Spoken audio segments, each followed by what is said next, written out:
Hey there. I'm glad you stopped by. Looks like you caught me with my mug of tea, but if you were actually here, this one would be for you. I'm so glad you're here. You're here at Seeing Beauty with Sandy, and this is where we talk about the beauty that touches our hearts and delights our eyes. And today, we're going to talk about one of my favorite topics. We're going to talk about the beauty of hospitality. It is so special. I'm promising you that if you really get the heart of this, it'll make your heart happy. It'll make other people's hearts happy. And that's certainly worth the time. Let's talk about what is hospitality. We hear a lot of talk about entertaining. And as you look through your magazines, you see all these fabulous ideas for recipes, table settings, and how you can decorate your house and even your front porch and get all ready for it. But you know, I don't know about you, but I don't live in a magazine. I live in a home, and I have work to do, and I have a job, and I can't do all that. And so it kind of adds up to sometimes entertaining rhymes with strain and pain. It feels a little bit more about trying to impress than welcoming somebody. So I just want to encourage you that forget about all of that. It's not about your house. Your house is fine. You know, we worry so much about what does somebody think about my house? Will they see the place the dog chewed the rug?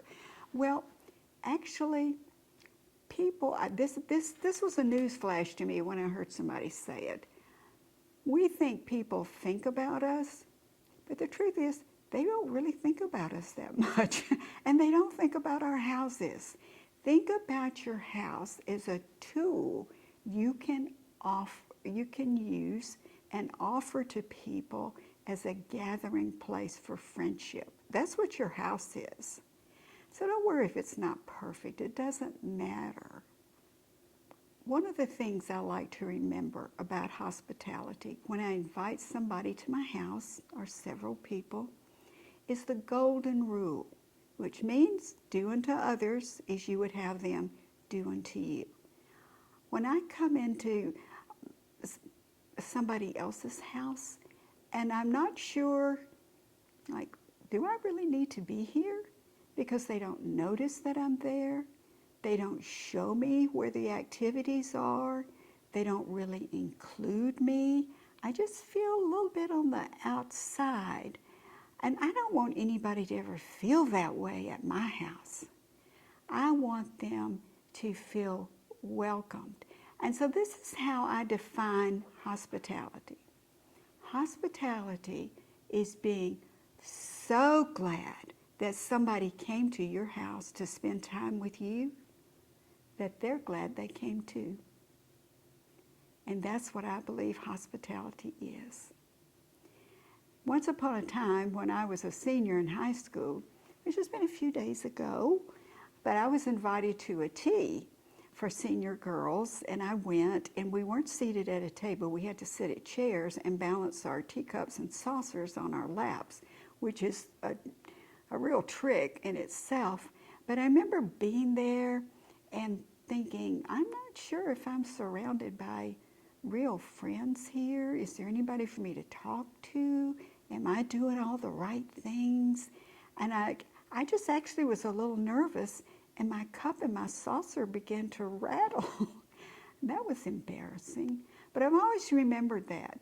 I don't want anybody to come to my house and have the experience where their cup might rattle on their saucer. I want them to feel really welcomed. This is how I'm going to give you some ideas on how you can welcome people. And you start by setting the stage.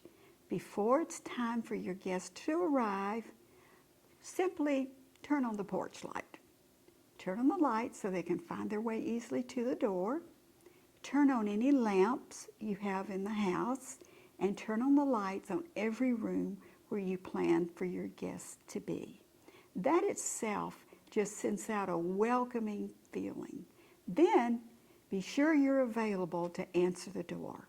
When they ring the doorbell or when they knock, open the door, greet them with a smile saying, I am so glad you're here.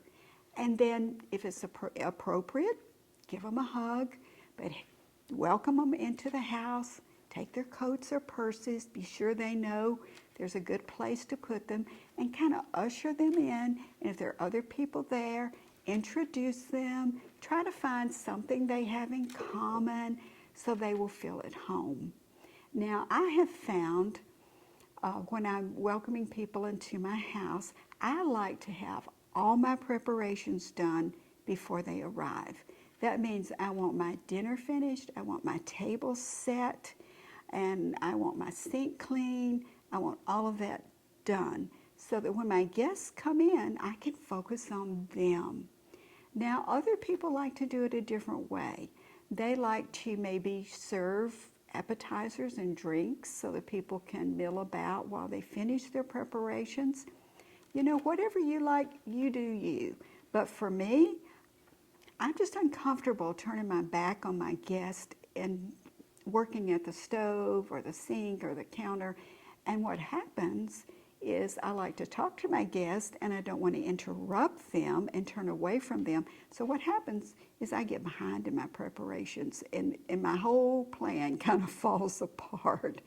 So you do you, whichever way you feel comfortable in making them feel welcome. But the main thing about hospitality is we don't invite people to our homes to impress them. We invite them to our homes to serve them. So don't wait until you've got everything perfect, because while you're waiting, there are people who are just wishing somebody would invite them over and share friendship with them. So don't waste any time. Call a friend. Make your heart happy. Make their heart happy. And that's what I hope you'll really think about and put into practice before we meet again next Wednesday. So until then, watch for the beauty. Bye-bye.